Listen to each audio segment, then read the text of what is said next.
प्रिय दर्शकों, जय श्री राम, हर हर महादेव। हम इस कार्यक्रम में जानेंगे कि इस वर्ष पंचांग के अनुसार वर्षा का योग कैसा है और किन किन क्षेत्रों में वर्षा की आधिक्यता और अल्पता देखी जाएगी,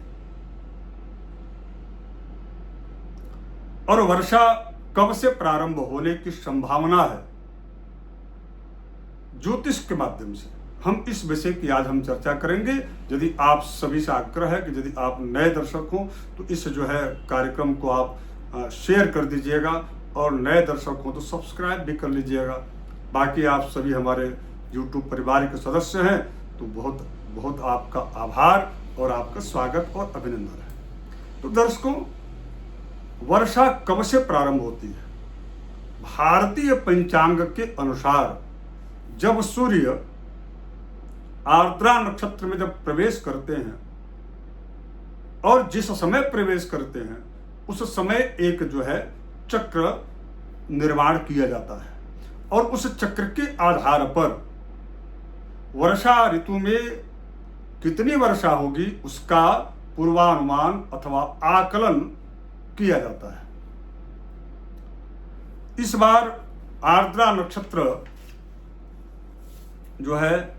वह 22 जून 2026 को रात्रि 8:58 पर उसमें सूर्य आर्द्रा में सूर्य का प्रवेश होगा, और उस समय का जो चक्र बनेगा वो मकर लग्न का बनेगा, और हस्त नक्षत्र उसमें वरियान योग और बालव करण, और साथ ही साथ में चंद्र कन्या राशि पर होंगे, यानी कि मकर लग्न के ठीक 9वें स्थान में चंद्र का गोचर होगा। दर्शकों, इसका मतलब ये हुआ कि आर्द्रा नक्षत्र प्रवेश जो कुंडली जो बनेगी उस कुंडली के अंतर्गत खंड वृष्टि का योग है। किंतु यदि और गहराई से इसका हम अध्ययन करें और इसको मेरु केंद्रित यदि सौर वर्ष प्रवेश पृथ्वी चक्र के आधार पर यदि हम इसका आकलन करें, दोनों के समन्वय के आधार पर, तो इस वर्ष वर्षा अधिक होगी, अर्थात सामान्य से अधिक होगी। अधिक का मतलब सामान्य से अधिक होगी। तो ये जो बात है किसान भाइयों के लिए, जिसकी खेती बाड़ी है, उनके लिए अत्यधिक संतोषप्रद यह सूचना है। मैं ऐसा क्यों कह रहा हूं, इसके पीछे क्या तर्क है? तो इसके पीछे तर्क ये है, दो चीजें हैं। एक तो आपके इस संवत के जो राजा हैं वो देवगुरु बृहस्पति हैं, यानी कि संवत 2083 के जो राजा हैं वह देवगुरु बृहस्पति हैं। विप्रयज्ञ रता चौरण्याघ्र भुजंगमाश्च बहुधा नश्यन्ति जीवाष्टये। इस वर्ष राजा गुरु हैं, और गुरु जब राजा होते हैं तो वृष्टि सुवृष्टि होती है, यानी कि अच्छा वृष्टि होता है, नुकसानदायक वृष्टि कम होती है। अब इसके साथ साथ में सस्यशालिनी पृथ्वी, और पृथ्वी भी सस्यशालिनी होती है, हरी भरी होती है। इसका मतलब वर्षा अच्छा होता है। उसके बाद से मेघेश को भी यदि आप देखेंगे तो मेघेश चंद्र है, जो जल तत्व के कारक है, तो जल तत्व की अधिकता रहेगी। अब इसमें एक बात जरूर है कि मंगल इसमें मंत्री है, तो निश्चित रूप से कहीं अत्यधिक वर्षा होगी, और वो क्षेत्र कौन होगा उस पर भी हम चर्चा आगे करेंगे। अब इसमें जो महत्वपूर्ण जो बिंदु है वो ये है कि सस्येश इस साल के शुक्र हैं।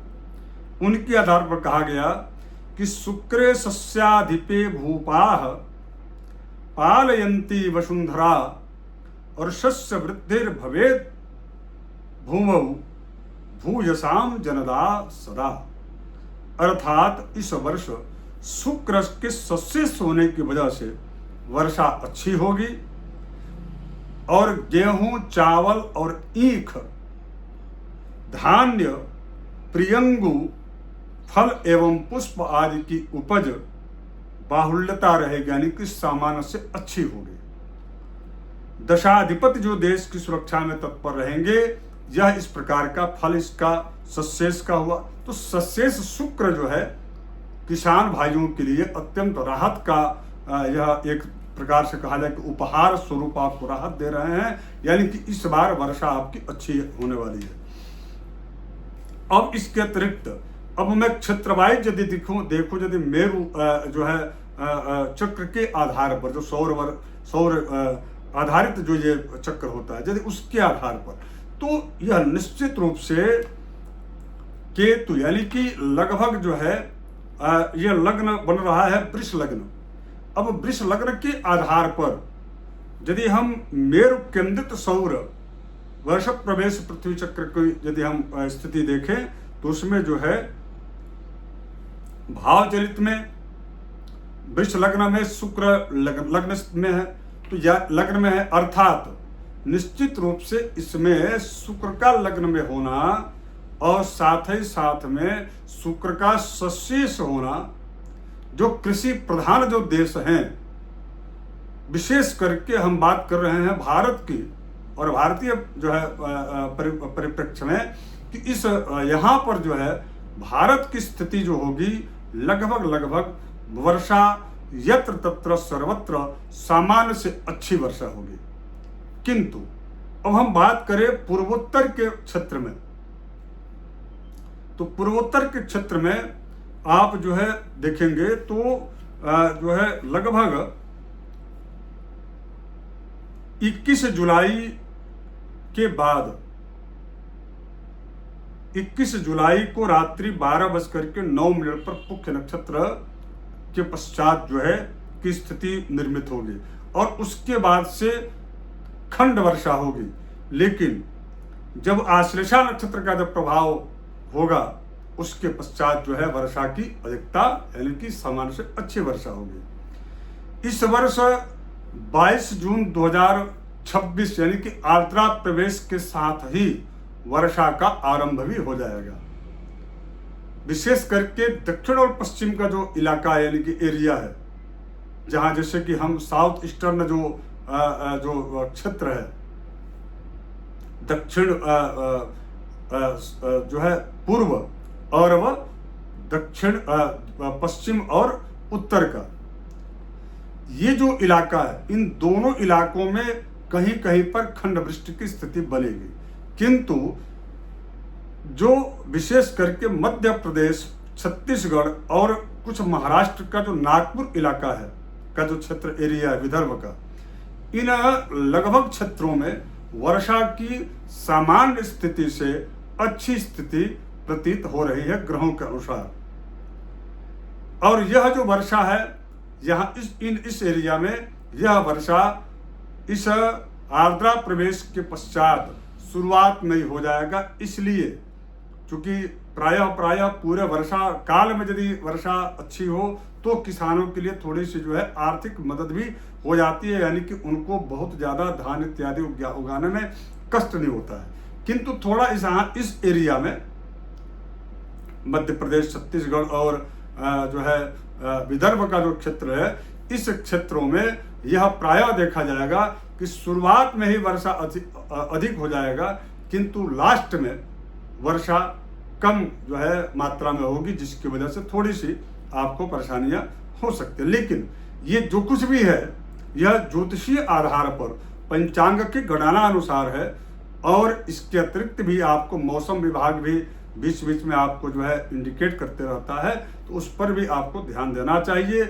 और ये जो चीज़ें लगभग आपको ये बेस है ताकि आप इसी प्रकार की प्लानिंग कर सकें। और यदि ऐसा प्लानिंग करते हैं और मौसम विभाग का तुलनात्मक दोनों का यदि आप समन्वित अध्ययन करके यदि आप निर्णय लेंगे तो ज़्यादा आपके लिए बेटर होगा, ज़्यादा आपके लिए शुभदायक होगा। तो इस कार्यक्रम को आप शेयर कर दीजिएगा। धन्यवाद। जय श्री राम। हर हर महादेव।